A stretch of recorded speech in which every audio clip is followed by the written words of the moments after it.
Excellencies, ladies and gentlemen, the joint press conference between Malaysia and the Republic of South Africa will begin shortly. You are kindly requested to take your seats and switch your mobile phones to silent mode. Thank you.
Announcing the arrival of His Excellency the President of the Republic of South Africa and the Honorable Prime Minister of Malaysia.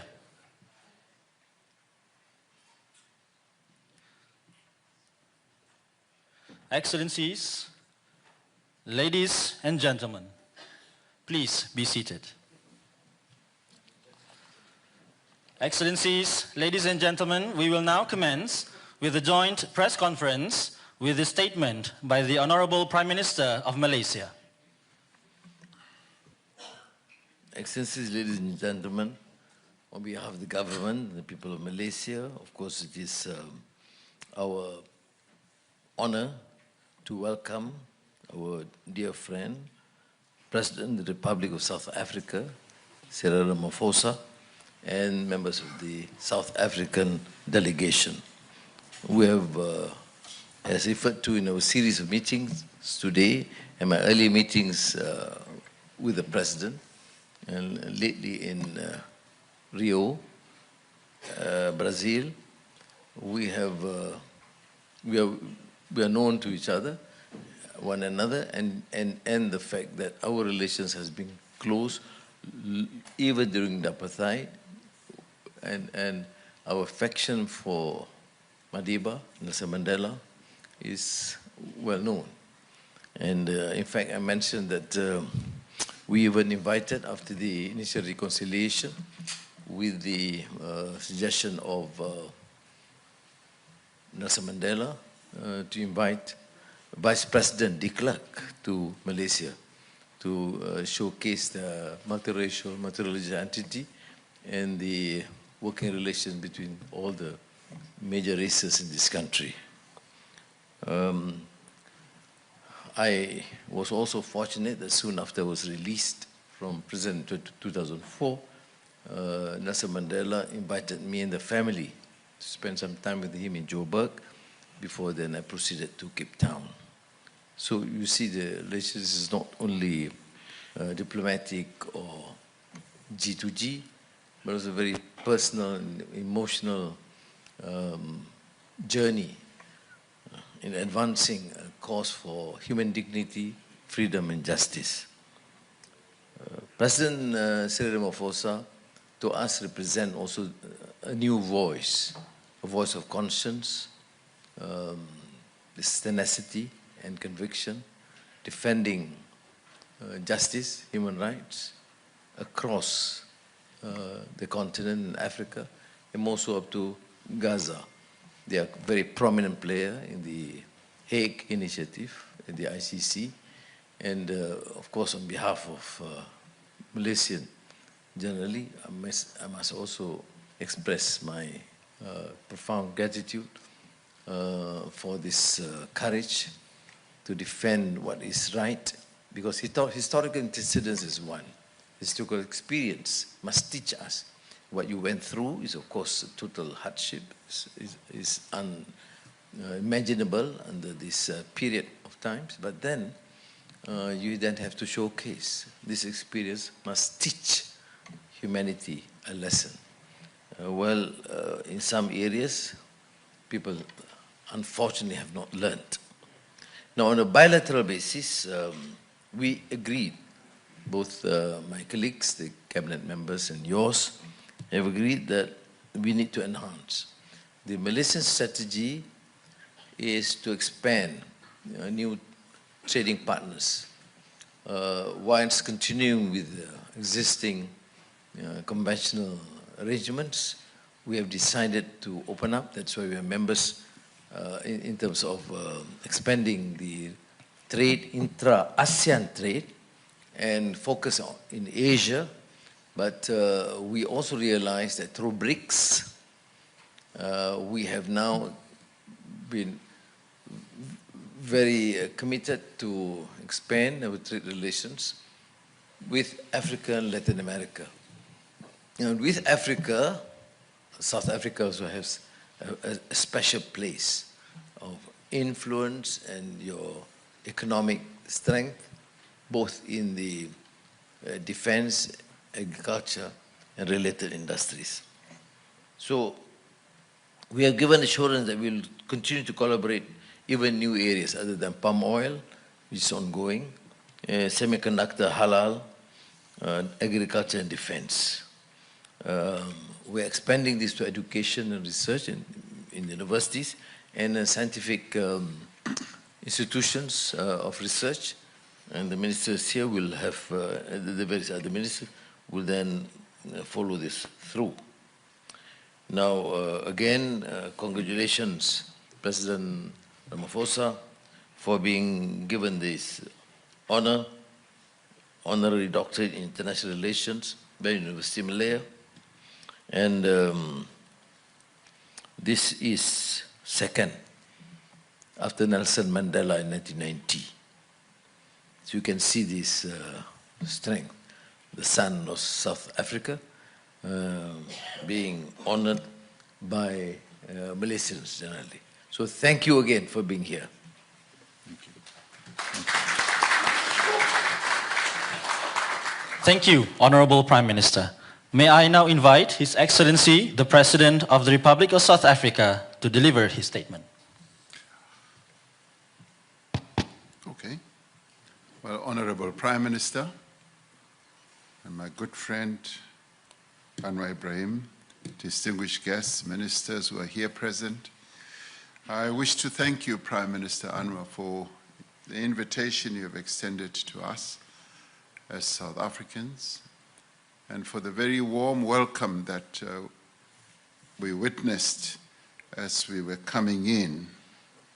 We have hardly been able to see such a warm welcome, which was displayed not only by your ministers and key officials, but by young people at school and at universities. So that truly warmed our hearts. The ties between our two countries did not start during the period of the struggle against apartheid.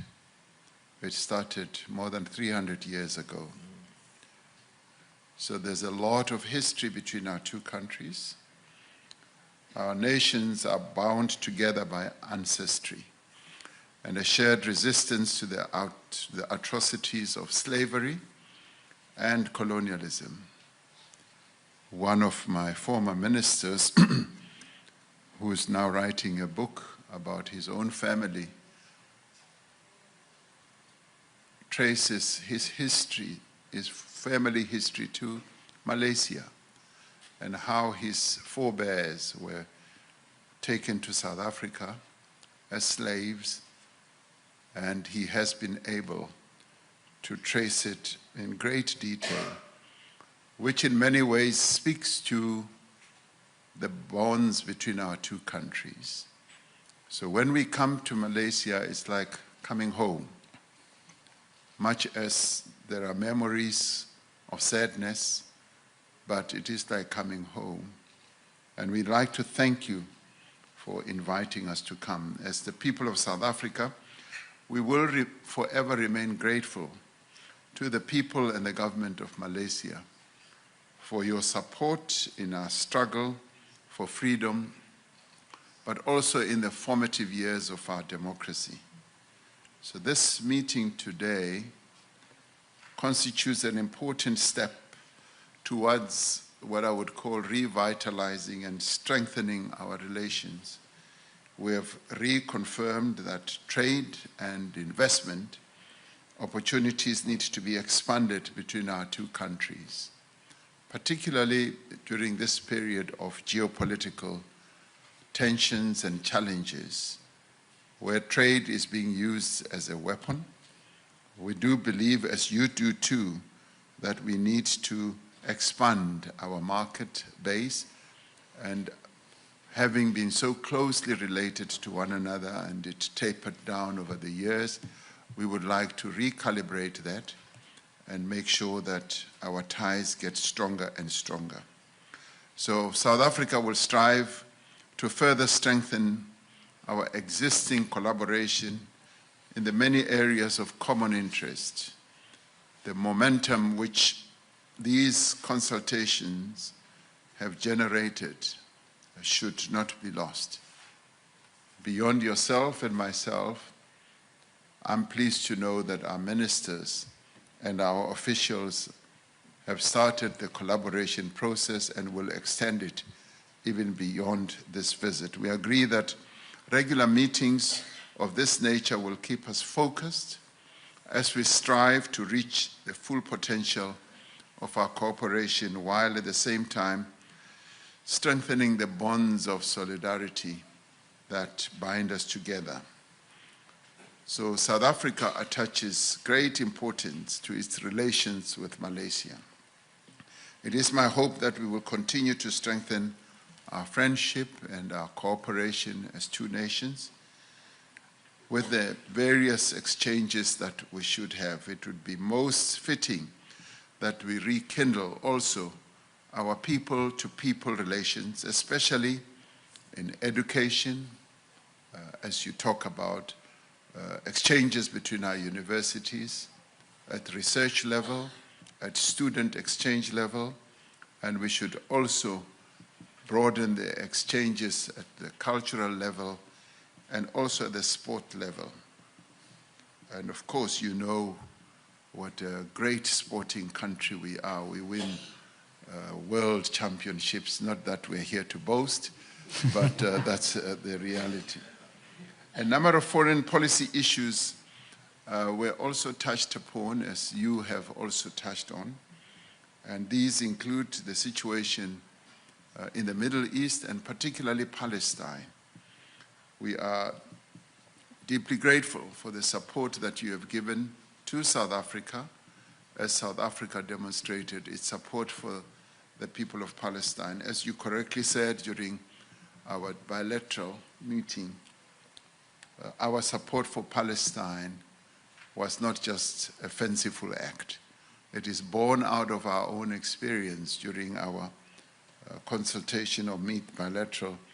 You did mention that the concept of apartheid is also what we see being practiced in that part of the world. And it is this that has motivated South Africa to raise our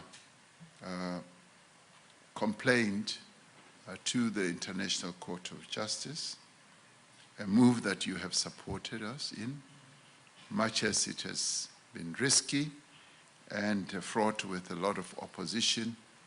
But we thank you for acknowledging that it was a courageous move on our part, and we will continue to seek justice for the people of Palestine, like the world sought to see justice for us as South Africans when they also went to the United Nations to declare apartheid a crime against humanity.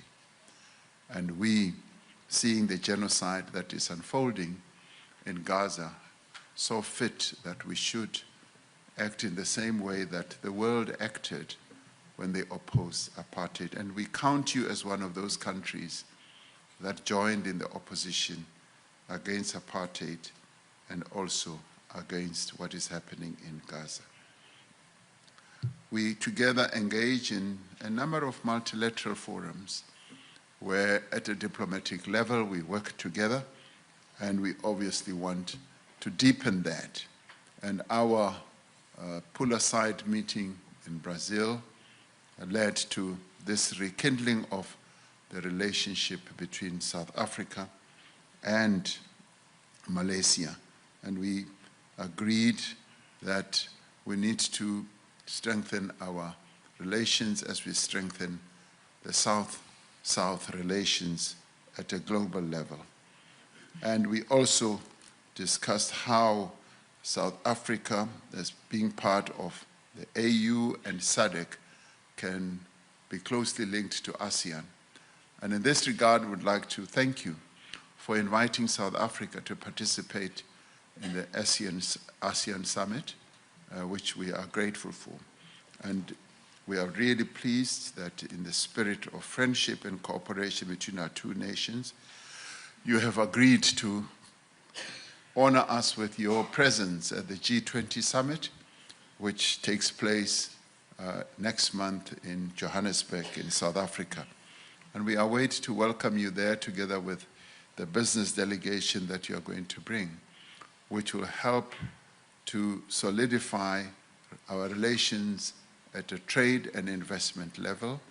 And our ministers are going to be fully engaged in crafting memoranda of understanding in a number of areas, in defense, in trade and industry, in agriculture, in areas such as halal foods, and so forth. So we need to upgrade the trade between our two countries.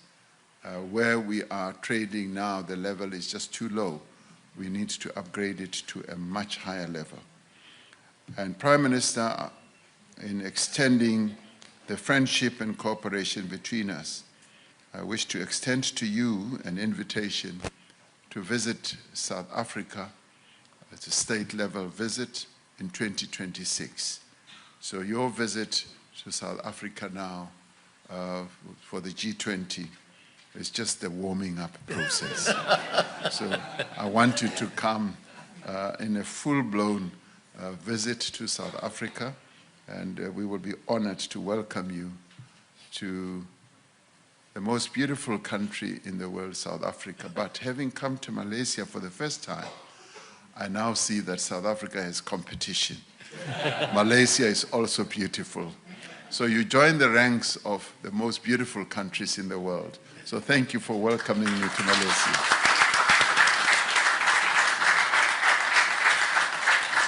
Thank you, Your Excellency President. Excellencies, ladies and gentlemen, we will now open the floor for a question from our media representative. In the interest of time, we will allow only one question to be answered by both leaders. Good. May we have the first question from the floor? Yeah, one question. One question. Yeah.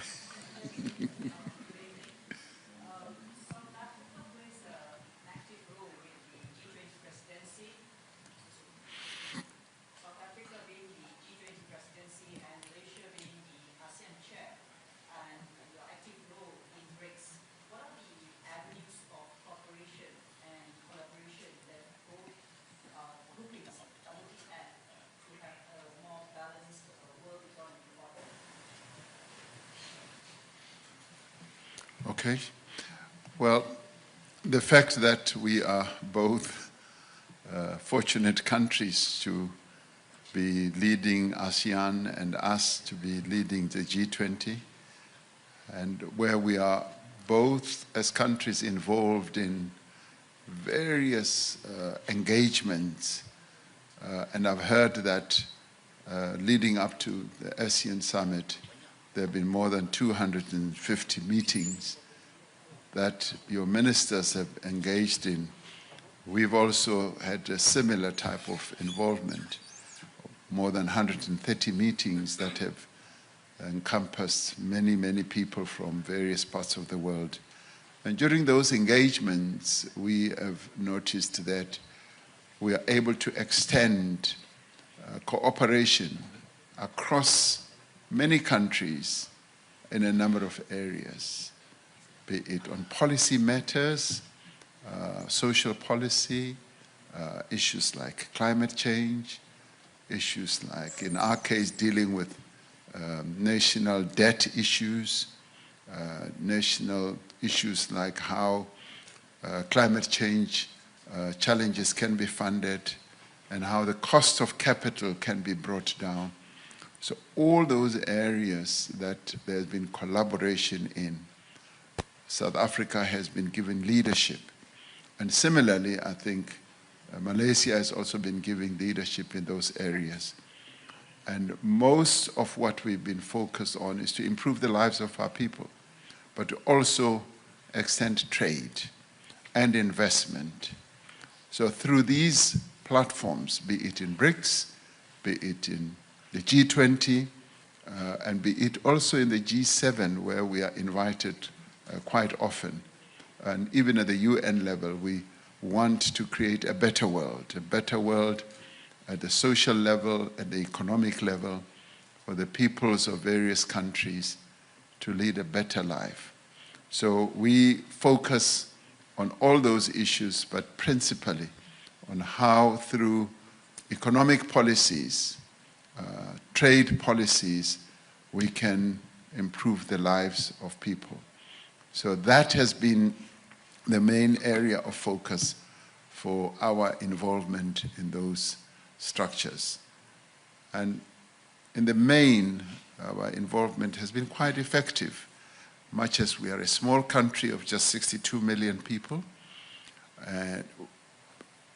being in the south of the African continent, far away from many markets, but our involvement at the global level has been quite impactful. And in the recent past, South Africa's stature has been raised, and our voice is heard in many places on various areas that affect the lives of people, economic, social, and otherwise. So it's been an honor for us to be part of the G20 and to be part of BRICS and to participate in various other forums. Thank you. To follow up on the assertions by the President, I would say that Malaysia is essentially a trading nation. And we believe the globalization and multilateral arrangements. And to affect this change, we have to open up new markets. So, of course, the fundamental concern and priorities, of course, economic collaboration. But in this polarized setting, we realize that discussions should extend to other areas, culture, the arts, research, education, and more so about the essential sentiments and aspirations to protect human dignity and honor. And with President Ramaphosa, we discussed this, that there is clearly a deficit in terms of among the political leaders, in terms of protecting honor, dignity, and the lack of compassion. So other than trading arrangement, which we have to open up, because Malaysia, for example, cannot be totally dependent on a few countries. The market is expanding, the economy is growing, and to ensure our own survival, then we take very pragmatic, practical measures to enhance intra-ASEAN trade, collaborate further effectively with within the region Asia. But I realize, therefore, in this globalized world, we had to secure friends, particularly friends that share a common vision, common ideals. And that's why when I was given the opportunity to chair ASEAN, I said the two countries that I would certainly focus, because I believe in them, and I express the same sentiments with their leaders, so South Africa and Brazil. And I'm so happy, of course, and delighted with my colleagues that they are here. And from here, we move further. But again, the test is not in these meetings. The test is whether we can concretize and execute what we have decided. Thank you. Thank you. Thank you, Honorable Prime Minister and Your Excellency President. Excellencies, ladies and gentlemen, we have now concluded our joint press conference.